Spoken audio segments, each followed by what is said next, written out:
குரோதாகாராங்குசோஜ்வலா, குரோத ரூபமான அங்குசத்தோடு ஜுவலிக்கின்ற கையை உடையவள். அங்குசம் யானையை அடக்க அதன் பாகன் கையில் கொண்டுள்ள ஆயுதம். கூரிய முனை கொண்டது. மதம் பிடித்த யானையையும் அடக்க வல்லது. யானை பலமுள்ள மிகப்பெரிய விலங்கு. மதம் பிடித்தால் அதனை அடக்க முடியாது. அந்த யானையும் இந்த சிறு ஆயுதத்திற்கு அடங்கும். இந்த ஆயுதத்தை தேவி வலது பின்கையில் தாங்கி நிற்கிறாள். அங்குசம் ஆயுதத்தின் ஸ்தூல உருவம். அதன் வாசனாமய உருவம் குரோதம். தான் நாடி சென்றடைந்த பொருள் சுகம் தராமல் துக்கம் தரும் பொழுது மனம் அதனை வெறுக்கும். அந்த வெறுப்பு உணர்ச்சியே குரோதம் ஆகிறது. ஆசை மென்மையை காட்டும், குரோதம் கொடுமையை காட்டும். வெறுப்புணர்ச்சி வெளியில் அடங்கி உள்ளத்தில் கொதித்தால் குரோதம். அது வாசனையாக மனதில் ஆழ்ந்த தடம் அமைத்துவிடும்.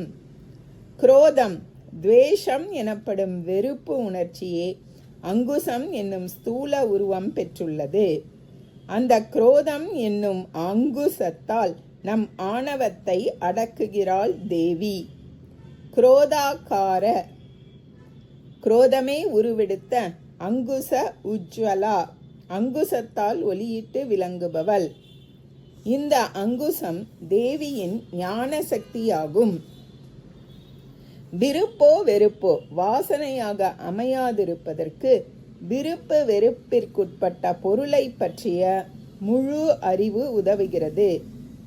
மேலெழுந்த வாரியாக ஒன்றை அறிந்து மனம் அதனை வெறுக்கும் பொழுது அதனை பற்றிய விசேஷ ஞானம் மனத்தெளிவை தந்து வெறுப்பின் கொடுமையை அடக்கிவிடுகிறது.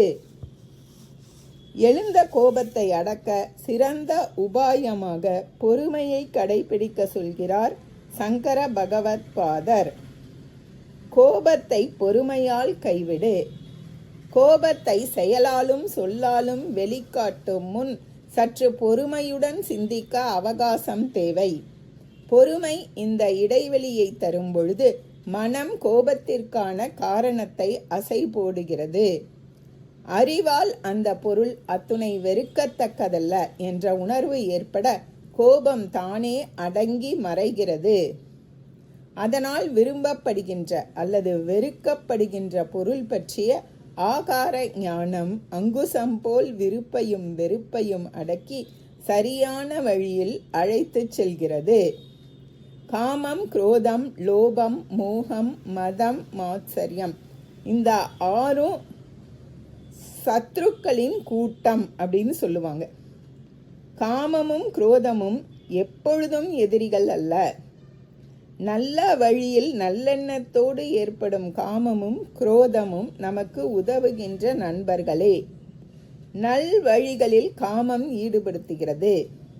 கெட்ட வழிகளில் செல்வதற்கான எண்ணம் ஏற்படாமல் அவைகளிடத்தில் வெறுப்பை ஏற்படுத்தி குரோதம் தடுத்தாட்கொள்கிறது. நல்ல வழிகளில் நாட்டத்தையும் கெட்ட வழிகளில் வெறுப்பையும் தருகின்ற இச்சை, துவேஷம் என்ற குணங்கள் வாசனை தடங்களாக அமைந்து மனம் அவ்வழி சென்றால் தெய்வீக வாழ்க்கை அமையும்.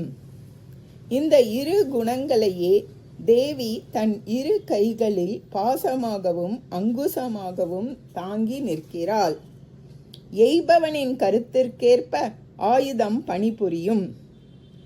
தேவியின் ஆயுதங்களான இச்சையும் துவேஷமும் தேவிக்கு அடங்கியவை.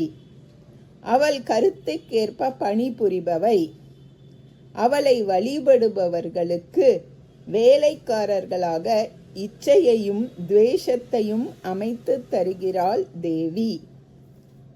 ஓம் தத்சத்.